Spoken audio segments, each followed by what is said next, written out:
स्वागत आहे आपल्या सर्वांचे moral stories in Marathi for kids पॉडकास्टच्या दुनियेमध्ये।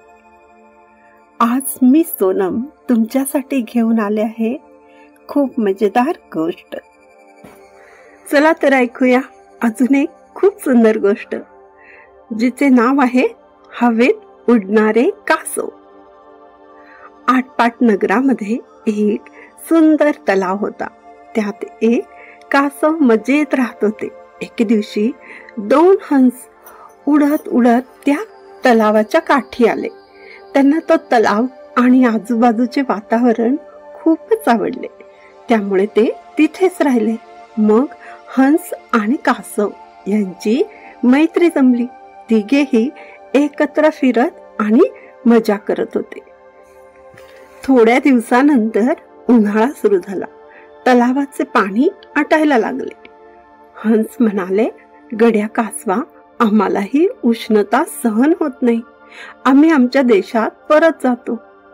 कासव विचार करू लागले, हंस गेल्यावर माझे कसे होईल? त्याला वाटले, तर मी कुठे जाऊ? मला तर उडता सुद्धा येत नाही।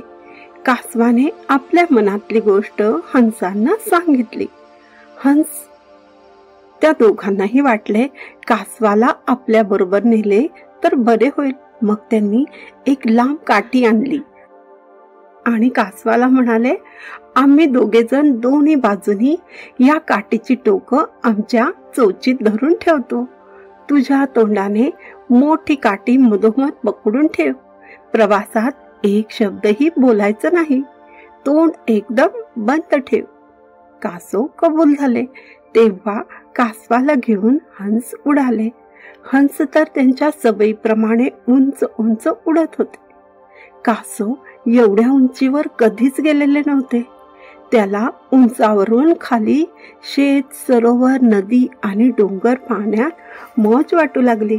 थोड्या वेळाने एका गावावरून उडत चालले होते। त्या गावातील लोकांना ते उडणारे हंस आणि कासव पाहून मजा वाटली।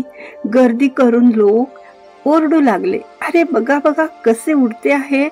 हे ऐकून कासव एकदम खुश झाले। त्याला वाटले, खाली जमलेल्या लोकांना सांगावे, लोक हो, जमिनीवर काय चिटकून राहिलात, इकडे आकाशात उंच उडा। आकाशातून जमिनीवरील दृश्य किती सुंदर दिसतात ते पहा। कासवाचा आनंद गगनात मावत नव्हता। काही सांगण्यासाठी त्याने तोंड उघडताच त्याच्या तोंडातून काठी सुटली आणि ते बिचारे धाडकन जमिनीवर पडले। तात्पर्य, अति उत्साही होणे। तर तुम्हाला ही गोष्ट कशी वाटली आम्हाला नक्की सांगा।